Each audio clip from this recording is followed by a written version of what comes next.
अस्सलाम वालेकुम, welcome to पैसा बोलता है विद अंजुम इब्राहिम। जैसा कि हमें मालूम है करप्शन के बहुत सारे केसेस जो हैं वो हमारे सामने आ रहे हैं, मगर हमें एक सवाल पूछना है कि क्या ये करप्शन जो है ये बढ़ी है इस गवर्नमेंट में या नहीं। बहुत से लोग कहते हैं कि ये जो है बढ़ी है, मगर गवर्नमेंट अपने हक़ में ये बात कहती है कि ये बढ़ी नहीं है, सिर्फ मीडिया जो है वो ज़्यादा एक्टिव हो गया है, सिविल सोसाइटी ज़्यादा एक्टिव हो गई है, जिसकी वजह से लगता है कि करप्शन बढ़ गई है। आज इस मौजू में डिस्कशन करेंगे। हमारे साथ हैं आदिल गिलानी साहब, chairman advisory committee transparency international. Business recorder के हमारे दो बहुत सीनियर जर्नलिस्ट्स हैं, सुहेल सरफराज साहब और नवीद भट्ट साहब हैं। मेरा पहला सवाल जो है वो मेरा ख़्याल में मैं सुहेल सरफराज साहब से करूँगी, बिकॉज़ सबसे ज़्यादा करप्शन जो हमें पता लगी है वो शौकत तरीन साहब ने रिवील किया था कि 500 से ज़ायद बिलियन रुपए जो है जो टैक्स कलेक्शन अथॉरिटी है वो ही गबन कर रही है। सुहेल साहब, क्या इसके बारे में आपके ख्याल आते हैं कि क्या ये लेजिटिमेट है कि नहीं? ये जो 500 से 600 बिलियन की करप्शन की बात होती है, ये बेसिकली जो है ये वर्ल्ड बैंक की एक रिपोर्ट थी ऑन टैक्स गैप एनालिसिस कि कितना टैक्स जो है वो पोटेंशियल पाकिस्तान में है। तो ये 500 से 600 बिलियन का फिगर वहाँ से आया है, और इस फिगर को जो है वो पॉलिटिशियंस ने और मुख्तलिफ पॉलिटिकल पार्टीज़ ने जो है वो यूज़ किया है as a word of corruption. जबकि वर्ल्ड बैंक का ये कहना है कि अगर FBR सही तरह टैक्स कलेक्ट करे तो वो 500 से 600 बिलियन से ज़्यादा जो है वो अमाउंट कलेक्ट कर सकता है। So this is not corruption money you think? जी, ये करप्शन का अमाउंट नहीं है। बेशक FBR में करप्शन है, और उसका जो है वो आप क्लियरली एविडेंस आप देख सकती हैं फेडरल टैक्स ओम्बड्समैन की करंट ट्रेंड ऑफ कंप्लेंट से। क्योंकि वो जो कितना टोटल कंप्लेंट्स, अगर आपके पास फिगर है? कंप्लेंट्स का जो है वो एग्जैक्ट जो है वो फिगर तो सालों पे चेंज होता है, जी। लेकिन वो जो ट्रेंड है वो गिरा नहीं है, बल्कि इंक्रीजिंग ट्रेंड नजर आया है। और उस ट्रेंड टोटल फिगर अगर बॉल पार्क फिगर देना हो तो कितना एक होगा? ये जो है ये एवरेज में आप ये देख लें कि मेरे ये थाउजेंड्स ऑफ कंप्लेंट्स हैं, क्योंकि इनकी जो है वो जो एनुअल डिस्पोजल होता है तो ये उसमें 3 types of major corruption FBR की सामने आई हैं। First of all delaying tactics, मुख्तलिफ तरीक़ों से जो है वो चीज़ों को डिले करना। रिफंड अगर 30-40 डेज़ में एडमिसिबल है देना है, उसको डिले कर दिया। Secondly wrong interpretation of law.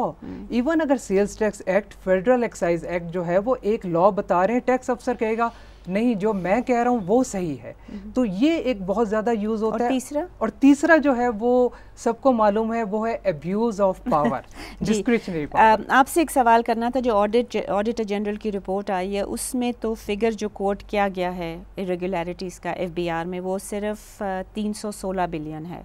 तो क्या ये लेजिटिमेट फिगर है कि इससे ज़्यादा हो सकता है? देखिए, ऑडिटर जनरल जो है वो अपनी रिपोर्ट को बेस करता है एक रैंडम जो है वो सिलेक्शन वो करते हैं एक स्पेशल प्रोविजन को लेके, चाहे सेल्स टैक्स में कोई इरेगुलरिटी है तो बहुत छोटा लिमिट होता है, बहुत छोटा लिमिट होता है, और उसको बुनियाद बना के ये पूरा ऑडिट किया जाता है। अब ये एक यहाँ ये क्वेश्चन जो है वो एक सवाल पैदा होता है कि क्या ये लीगल फोरम पे और कोर्ट्स लेवल पे ये जो ऑडिट पैराज हैं क्या ये वहाँ स्टैंड करेंगे? क्या वहाँ पे जो वो लीगल इंटरप्रिटेशन ऑडिटर जनरल की है क्या FBR भी उसको एक्सेप्ट करता है?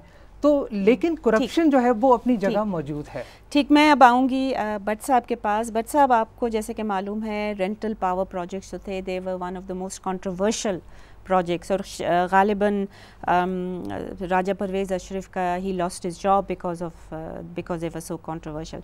आप मुझे सिर्फ ये बताएं कि शुरू तो 14 प्रपोजल से 14 RPPs थे, फिर उनको कट डाउन करके उन्होंने कैबिनेट ने 8 का दिया। अब क्या पोजीशन है, कितने रेंटल पावर प्रोजेक्ट्स काम कर रहे हैं इस वक्त? 14 में से 8 तो हो गए। फिर जब ये इसको लॉन्च किया इस वक्त एक रेंटल पावर प्रोजेक्ट जो है वो काम कर रहा है, और वो भी सिर्फ इसमें हम जो है वो टर्किश का रेंटल पावर प्रोजेक्ट है, और उसको हम कार के गालिबन वो जो शिप है जी, कार के रेंटल पावर प्रोजेक्ट है, उसमें हम 38 मेगावाट जो है वो हम ले रहे हैं, जबकि 240 मेगावाट की हम जो है वो पे कर रहे हैं। तो आप इससे अंदाजा लगा सकते हैं। और इसकी मेन वजह ये है कि इसमें हम और गैस एग्रीमेंट में था, लोन एग्रीमेंट में था कि गैस या फ्यूल की सप्लाई जो है, not loan agreement, the agreement with हुकूमत करेगी, लेकिन हुकूमत जो है वो गैस सप्लाई नहीं कर रही। इसकी वजह से जो है ये बर्डन हम जो है वो हुकूमत से अवाम सह रही है। तो बेसिकली आप जो कह रहे हैं कि वो प्रोजेक्ट ही फ्लॉट था, उसकी जो कॉन्ट्रैक्ट इन्होंने किया।